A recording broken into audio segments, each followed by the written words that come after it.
Welcome to One Word Stories, episode 12. Today, my guest is Lisa Liang. I'm really, really happy, Lisa, you are here and you are joining us for the One Word Stories conversations because I had the chance to experience your monodram, so your solo show live in Valencia a couple of years ago.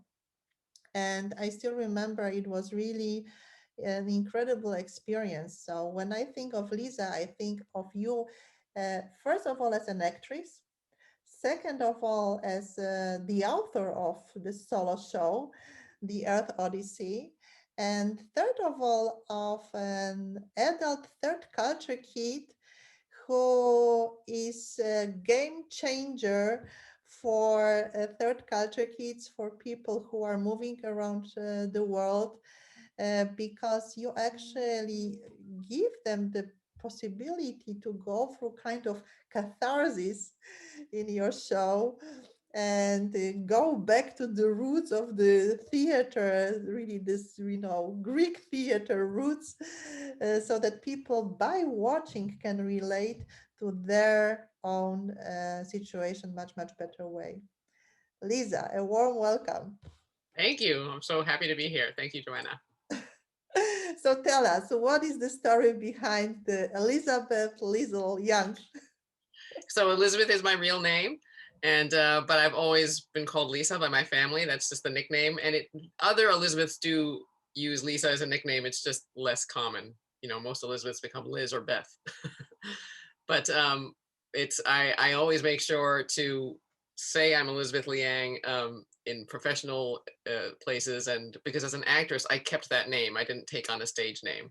So I want people to know it's Elizabeth Liang, the actress who created Alien Citizen, the solo show, and is a published author. But you can call me Lisa. Yeah, yeah, That's all. yeah. And you are also emphasizing not only in your solo show, but also in general when you are introducing yourself, not only the multicultural identity, but also the multiracial identity. Oh, just and they're completely intermingled, right? It's the same. It's the thing is that, like in the United States, people confuse race for culture, which is not what it is. But since race isn't a biological concept, it's just your phenotype. It means nothing. It has nothing to do with who you are or what your abilities and talents are. But in this world, people place meaning on it. So um, being multiracial means you're multicultural or intercultural because your parents probably grew up somewhat differently with different traditions and habits and family customs, etc. And possibly even if they grew up socioeconomically similarly, they still had different experiences. Even if they grew up in the same city or town, they still had different experiences because people treated them differently Yeah, according to how they looked. yeah, So that's its own experience, and you could call that its own cultural experience. So um, being multiracial wouldn't mean anything if there was no such thing as racism, but mm, racism is very real. And every multiracial person has their own experience because we're really not monolithic. It depends on where you grew up and what your quote unquote mix is and who raised you and all of that. So it gets kind of intertwined with intercultural because of racism and how people treat each other according to how they look. I tell the story of that in my solo show, Alien Citizen, which is now on film. And people can see how third culture kids who are not multiracial will say that they could still relate to those parts.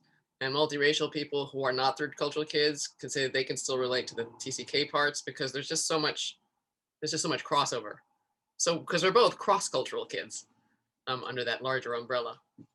definitely, definitely. Yes, I still remember, I'm offering also different storytelling workshops, and in one of them, I hosted also Black girl from Kenya, and she actually said, I really like the definition of third culture kids that seems to be so exotic to the people in Europe. In Africa, actually, everybody is a third culture kid. because Yeah, it has yeah, so many influences. Of course, the tribal influences, different languages, so this is yeah. also very, very interesting how this perception of the term third culture kid varies from context to context. It's true, and there's a wonderful essay in the book, the anthology "Writing Out of Limbo," which is by, about, and for TCKs. And one person talked about how she was talking about how, I think it may have been Ruth Van Recken, who's like our great pioneer who helped so many TCKs figure out what was going on with themselves and the way they identify. And she was describing what it was like switching between cultures according to who she was with and what country she was in and which family member. And the person she was talking to was African American or Black American, who said, well, this may be new to white people, but it's nothing new to Black people in the USA. We code switch all the time when Hmm. we're, with our families or in our neighborhoods, because things can be very segregated in the USA. We are one way, and then we go out into the world, and maybe if we're going to school in a different neighborhood, which is predominantly white, we have to be a completely different way. So this is nothing new. This is just how we live. And it was a good educational moment. I don't know if it was Ruth Van Recken. It might be somebody else, but who had that experience. But I remember reading that and thinking, yeah, this is why not only multiracial people, but people of color who are, or anyone who's an ethnic or racial minority anywhere, Hmm. already knows this stuff. They already do this all the time, just living sort of interculturally. Yeah, yeah. Your Ant Odyssey is really amazing, and I still remember, all the aspects you emphasize in your solo show. I don't really want to ask you, so what was the journey like? I would prefer to ask you what are actually the colors of your cultures, so that you can immediately also relate to these places who actually made you the Lisa you are right now. That's a great question. Yes, I would say the most predominant vibrant colors of my cultures are, I would say, a beautiful ruby red and emerald green, because Guatemala is where I was born, and that's where my father's side of the family is. And those are the colors of the quetzal, which is the national bird, which is the most beautiful bird in the world, in my opinion. I might be a little biased, but also because Guatemala has wonderful textiles. They're just famous for their really gorgeous arts and crafts, and they're very colorful, and the colors are very vibrant. So any vibrant mix of colors, combination of colors, is kind of how what I connect to culturally. But also because I got to grow up in Costa Rica and Panama and the USA and Morocco and Egypt. There's also, there's like, I always sort of feel like a little bit of an orangey pink is in there because of the Moroccan sand, and the sort of brown ancient. If you can think of an ancient brown, it makes me think of Egypt, and then the green and sort of a tropical, deep, humid green makes me think of Panama and Costa Rica sometimes. And then the beautiful colors of autumn that I got to see in Connecticut in the USA, because they're so gorgeous, and it's a different vibrancy. It's its own palette. So the colors of my cultures are sort of all the colors, but the predominant ones are the most vibrant sort of jewel tones that you can find in Guatemalan arts and crafts and textile, and the beautiful bird quetzal. Hmm. What does it feel like when people actually try to put you to one drawer, so to say, and to ask you, so who are you? Yeah, I've gotten really good at being able to say, "Oh, I'm an adult third culture kid who's, I'm a well, I haven't gotten that good. What they tend to ask is, where did you grow up, where you're from, and I'll say, oh, I grew up in a bunch of countries because my dad worked for Xerox and they moved us around. And it used to be really hard to answer the question. I think, do it, how long of an answer do I give, and will they be interested, and will their eyes glaze over? And I don't worry about it anymore. I just answer it like that and let them ask for more detail if they want to or not. And then who am I? Um, the wonderful thing about being an actor, especially if you've done a lot of theater, is that that is one of your homes. That's your natural habitat. I can go on a stage anywhere in the world under any circumstance, and it's my home. You could Yeah, say those 4 cubic feet, that tiny little patch over there is your stage. Great, I'm immediately at home. So who am I is definitely an actor and creative person and artist. That's very, very, very deeply part of my identity. wonderful, wonderful, because it also emphasizes this multicultural identity, not only in terms of different influences from different corners of the world, not only in terms of the multiracial identity, but also, as you have just mentioned, being an actress, that is also this primary identity regarding the professional life. However, you go beyond because you have just mentioned that you are on different stages worldwide to see, especially in this TCK context. So also at the universities, international schools, also different theater festivals. And still, you go beyond because you offer workshops right now, also, of course, not only because of Corona, because you started even in advance workshop on dealing with this multicultural identity so that people can also not only relate to their identity through watching you on the stage, but also be guided by you as a facilitator. What did bring you to this um, one more layer of supporting people and being a facilitator? Well, I decided I wanted to try leading a workshop that would help someone create a solo show or write a memoir or personal essays about their life because I loved the process for myself. I loved watching my classmates, my workshop mates, as they created. Just being in the creative process is my favorite thing, along with travel and food, um, and movies and theater and reading. But anyway, among my favorite things is just being a part of the creative process because you're making something out of nothing, and nothing is more magical. And I think nothing is more important, really, to connect people. I think we're here to create. We're not here to destroy.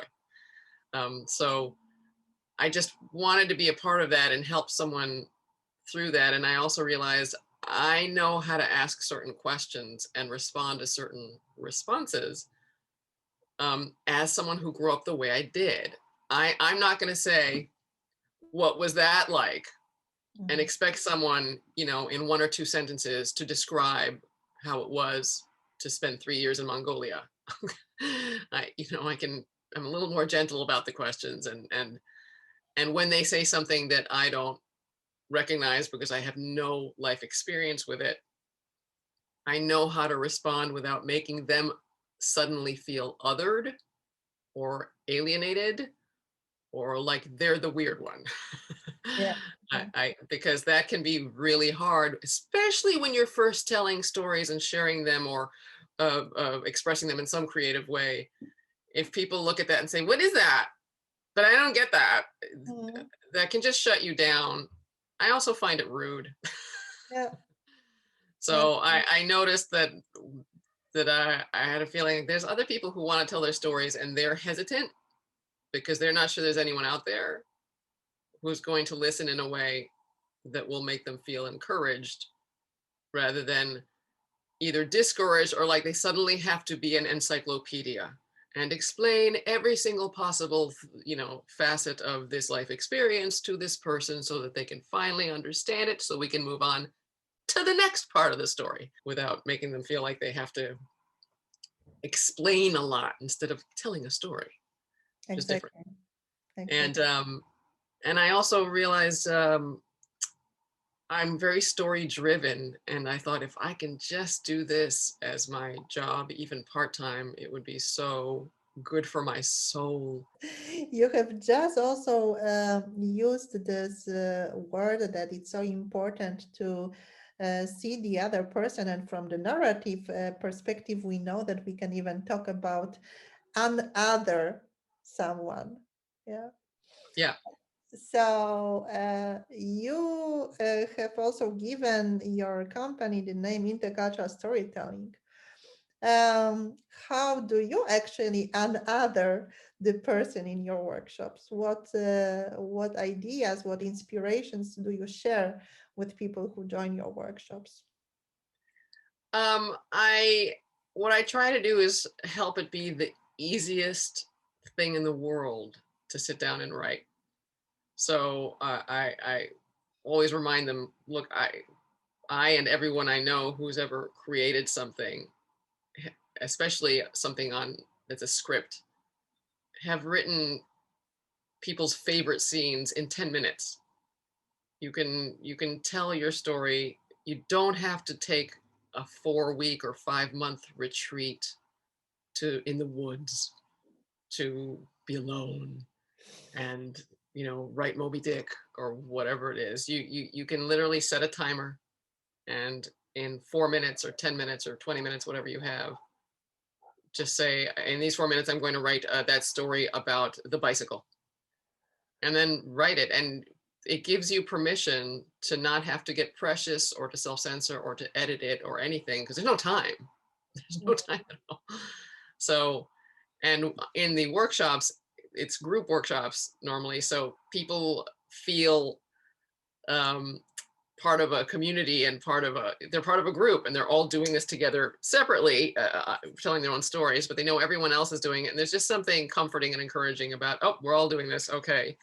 And then someone shares their story, and that gives the next person courage to share what they just wrote, and then I pull out more details and ask more questions and have them record my questions and their responses, just in case some gold comes out and they can use it later, and they can listen to the recording to add that to the story. And so I'm just, and the way I try to keep them from feeling othered and instead feel included is to just be as kind as possible, and to remind them we're all in this together, and also that we're going to do this fast. We're going to make this easy.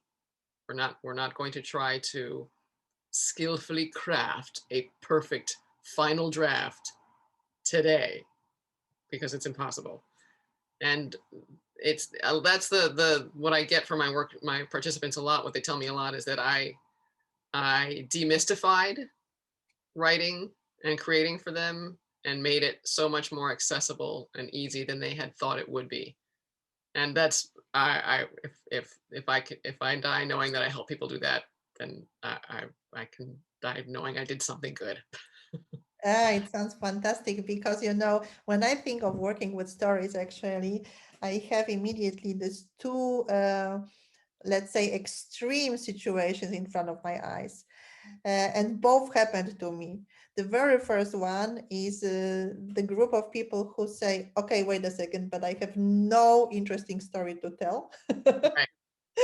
And the second group who says, oh, wow, I'm overwhelmed. I have got so much to Yep. share that Yep. I have no idea what to start with.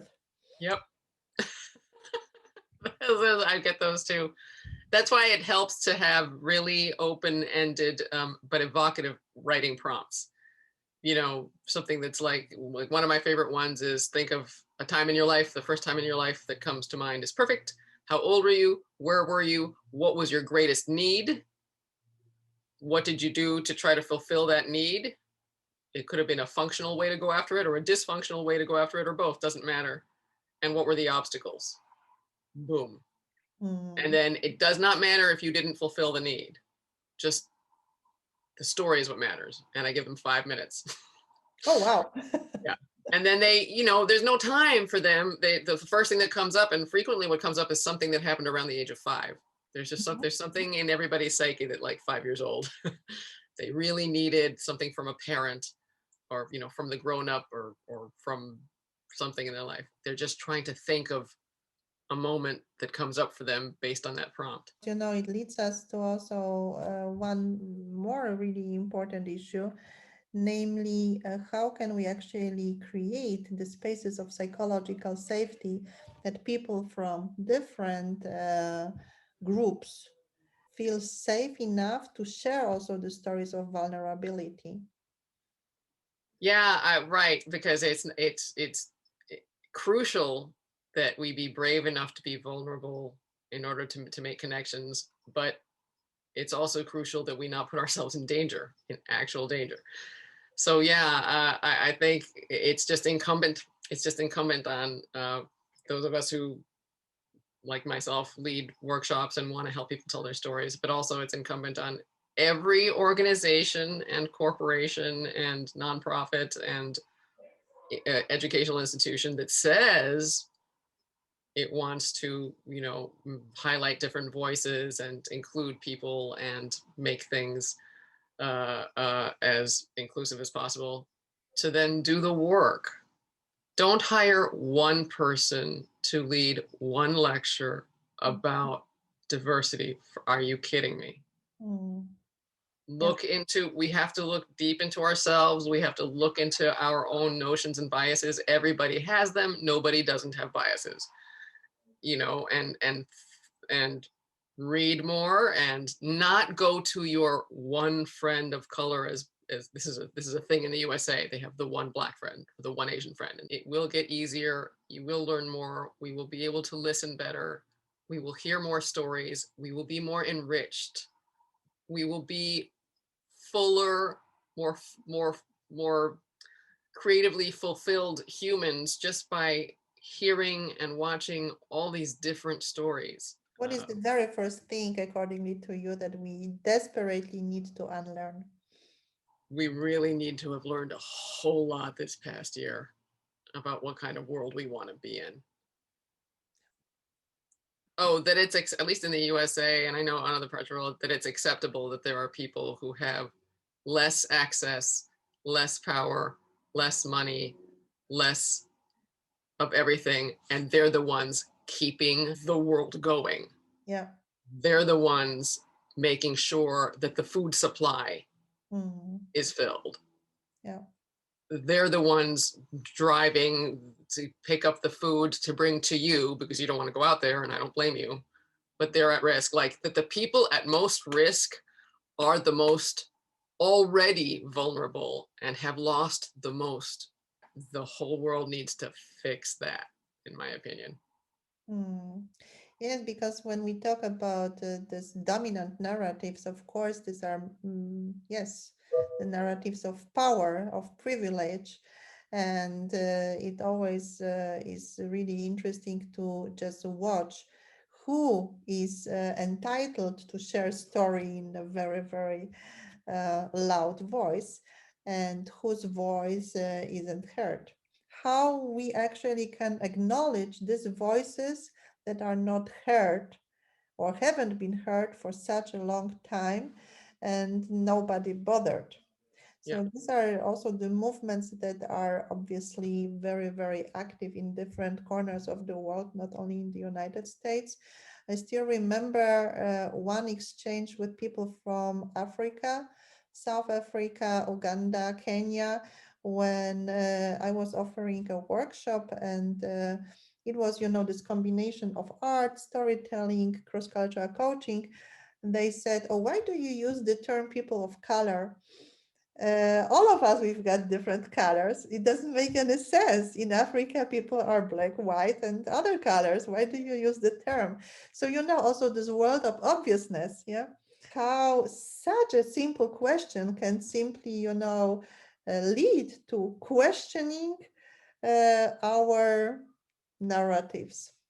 Oh yeah. And how utterly influenced it is by whatever culture we're in, because people of color is an American term, right? That's what came up because for the longest time until quite recently, uh, white people were just people. They Mm. had no color. They were people. They were human beings. Everybody else was a color, a kind of a human. And it's been interesting watching television and talk show hosts and stuff who are white men referring to themselves as white and as male, and as like starting to mention it about themselves, because everybody else is so tired of being the because the white male as the normal human or as the template for humanity is the most ridiculous. There is no template for humanity, number one. And also, if we're really going to go into it, the vast majority are Asian. So on planet Earth. So it's just not, that's not true in the United States, of course, or Europe, but it's just that thing of they get to be the person, the human being, and everybody else is a type. So for me, hearing white men refer to themselves as white and as male has been very refreshing, because it's like it's dawning on them that either you other everybody or you other nobody. You either make everybody you if you're going to label people a certain way, then you have to be willing to do it to yourself. You don't get to be the human while everyone else is a type. Either we're all humans and you're going to add a label to that, or you're not. So because otherwise it's hypocrisy. And it's what the African people were saying, is like, why are we people of color and you guys are like, what, translucent? Yeah, yeah, definitely. Especially when we think, of this dynamics that reinforce this divisions. Yeah, so when we think back, of course, everything started with the awful wording of discovery of America. How Right, can you right, discover something that has right. existed forever? And then, of course, the colonial times and the scars they left in people. However, currently, it's also, this dealing with the word, with the term race. And it's also culturally specific. So in the United States, people refer to, for example, diversity and inclusion much, much differently than it's the case in different European countries or in Asia. What is your experience right now from this US American context? How people try to actually co-create more inclusive spaces so that we go beyond diversity, acknowledge diversity as this value that brings all of us together with different skills, different cultural influences, and that the next step is actually, or should be, inclusion and creating the spaces of belonging. Yeah, I mean, I'm seeing a lot since this past summer with the murder of George Floyd, and it started this worldwide movement. I'm seeing much more effort on the part of companies that call themselves diverse, but it's just words they're using. You know, they're being called out a lot more, and colleges and universities as well, being just called out to say, look, if everyone on your board is a white male, um, and we understand they come from different parts of the country and maybe they grew up slightly differently socioeconomically, and there's diversity in that, but come on. um, you need where are the people of color and the women, and one black woman is not going to diversify, and also puts too much burden. Like, why you can't make someone responsible for representing millions of people. So you really need to look at your mission statement and your value statement, and who's at the top, who are the gatekeepers, who are the final decision makers. There has to be a change for different voices to be heard. And I think one of the reasons, yeah, diversity and inclusion are very different in Europe and the USA is because Europe has all these different countries. And so the differences there's national differences right next to each other. And the USA is huge and it's just states. It's all the same country. And the majority of the people are still white. And in the US, that's all you have to be. You don't have to go into being Irish or Russian or of German descent. or French descent. You can if you want to, but it's really not necessary. You're under the umbrella of whiteness, and that's enough. Everybody else is more expected to represent something cultural. So I think that's why in the USA, diversity still means bringing in more people of color and bringing in more women, because whiteness is this sort of overwhelming. It's a thing that just wipes out anything else. It's then for in the USA, the diversity is going to have to be about people of color, and of course they want it to be. There's also people with different physical abilities and people who are of different sexual identities and different gender identities and all of that combined. But the most glaring obvious thing, because this is a country that was founded on the backs of slaves and expanded via genocide, the number one thing in the USA is racism, and trying to dismantle it. Where there would be less war if we knew each other's stories. Yeah, I really believe that.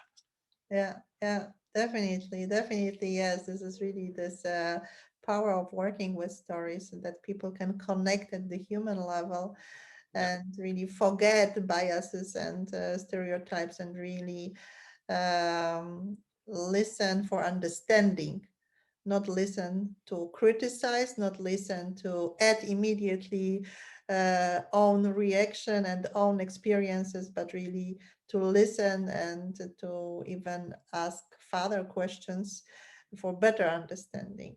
yeah, Mm, yeah. yeah.